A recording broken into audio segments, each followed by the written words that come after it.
Alright, so welcome back to my YouTube channel. Don't forget to like, subscribe if you're new, and let's get straight into today's video. Because in today's video, we're actually going to be updating our Adventure Souls list.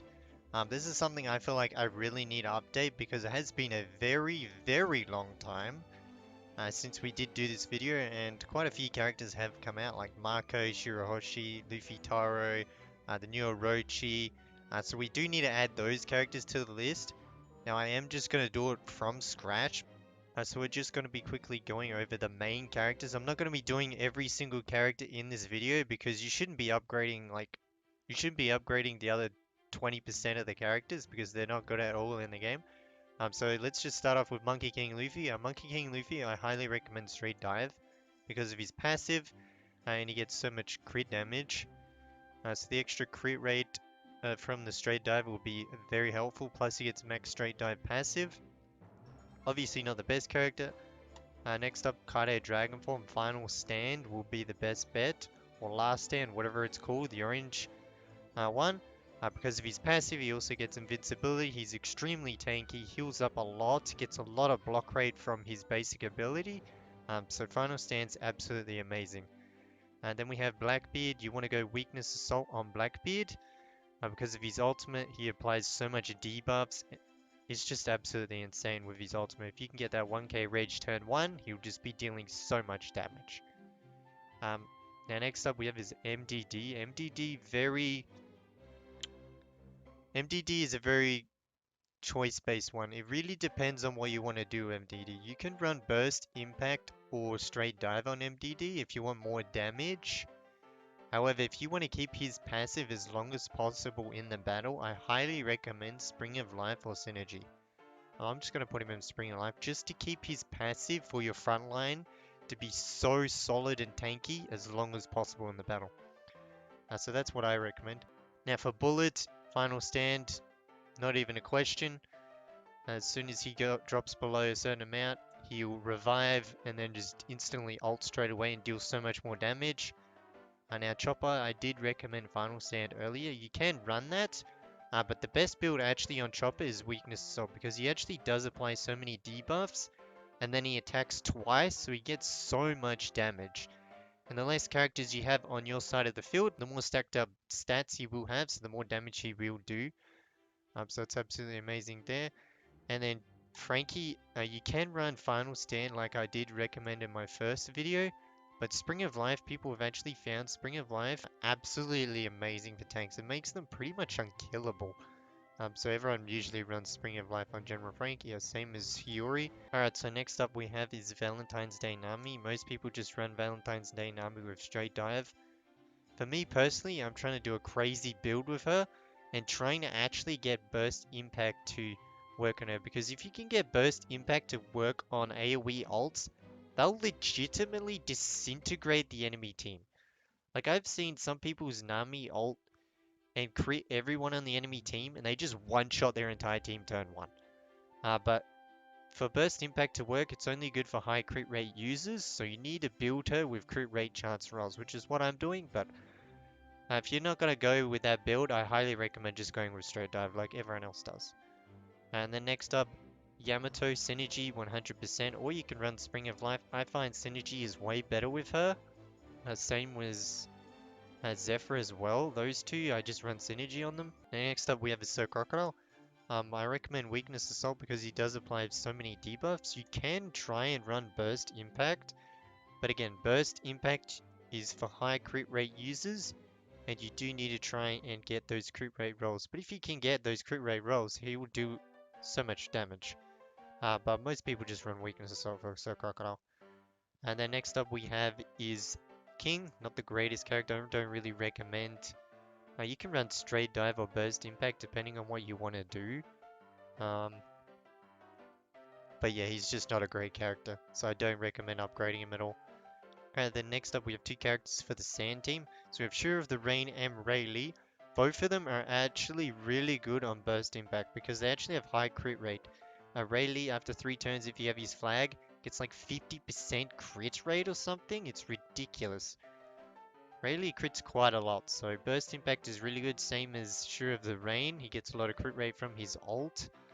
and does a lot of damage. So I highly recommend Burst Impact on those, as well as Big Mom, her flag, she gets 15% crit rate. And then if they're burning, she guarantee crits with her passive. So she's actually absolutely amazing with Burst Impact. And now for Odin, I do highly recommend Final Stand on Odin with your invincibility, just to keep him alive, to heal up your team, keep his passive going. So Final Stand's absolutely amazing.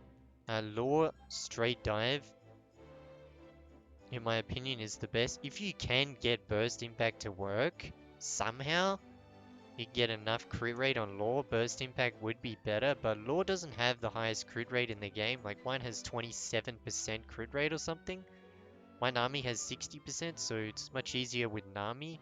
So I just recommend straight dive with Law, unless you want to keep his passive or keep him alive. Then some people do run Spring of Life on him. You can run Spring of Life, don't get me wrong, but for me, I'm just going to run straight dive. Now Magellan, Burst Impact 100%. He gets so much crit rate from his passive and his ult. He'll be dealing out so much damage. Obviously, you can run straight dive on him. And then Bo Hancock, I recommend Spring of Life, or you can run straight dive on her. Again, just like MDD, it really depends on what you want to do with her. If you want to keep her passive alive and keep it going, Spring of Life. If you want to deal more damage, then straight dive. It's completely up to you. I highly recommend Spring of Life though. And then Rosenet, Weakness Assault is completely made for him. So there's no other choice for him. And then we have Sanji Germa. Now Sanji Germa, I would run straight dive on him, unless you're running straight dive on Nami. Because straight dive doesn't actually stack, so if you have multiple people with straight dive, you're just wasting those adventure souls. Straight dive doesn't stack, so you can only run one on per team, but I highly recommend straight dive or burst impact.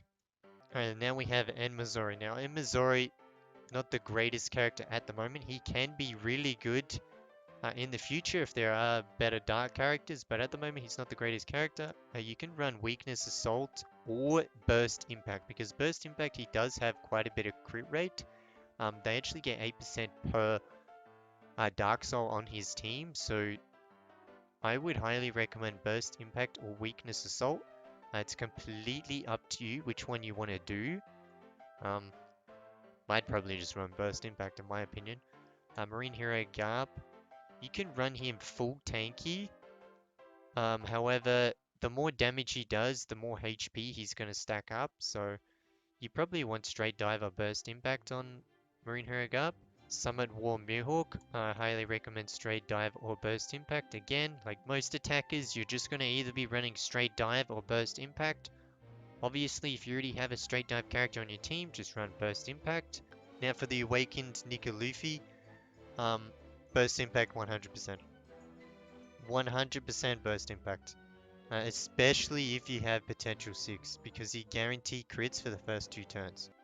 Now Marco, as I said in my tier list video, one of the best characters in the game coming up. You're going to see Marco quite a lot. You probably want to run straight dive on him. However, if you can get that crit chance up, burst impact will be better to stack up the true damage with his already true damage on his ult. But straight dive is normally what you're going to be running on Marco. Then Shirahoshi. Shirahoshi is a crit-based support. She can be really good with like Nami, Marco to help them crit. So Shirahoshi, I'd probably just run Spring of Life on her just to keep her alive, because she's more of a support-based character in my opinion. So that's what I'd run on her. Now we're getting to the 2 newest characters in the game. Luffy Toro, 100% straight dive in my opinion. Because on his passive, he has max straight dive passive. That's for every buff you have, that increases straight dive's passive. And straight dive is just based on the amount of buffs the character has. So if he has permanent buffs on his passive, he's going to have straight dive passive permanent for your team. So it's absolutely amazing. Now Rochi, the newest character, Spring of Life is the best in my opinion. However, I have tried in a few of my videos Synergy, and is actually pretty good as well. He's pretty much immortal the entire battle. I was running Synergy and my opponent was running Spring of Life, and neither of us died. He was immortal for 20 turns.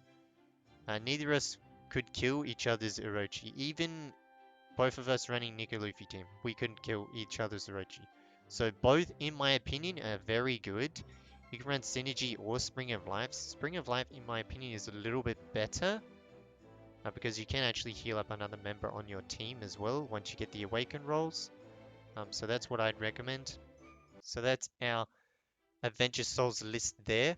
I hope you guys enjoyed the rundown of the Adventure Souls for all the important C17 characters, and I hope to see you guys in the next video.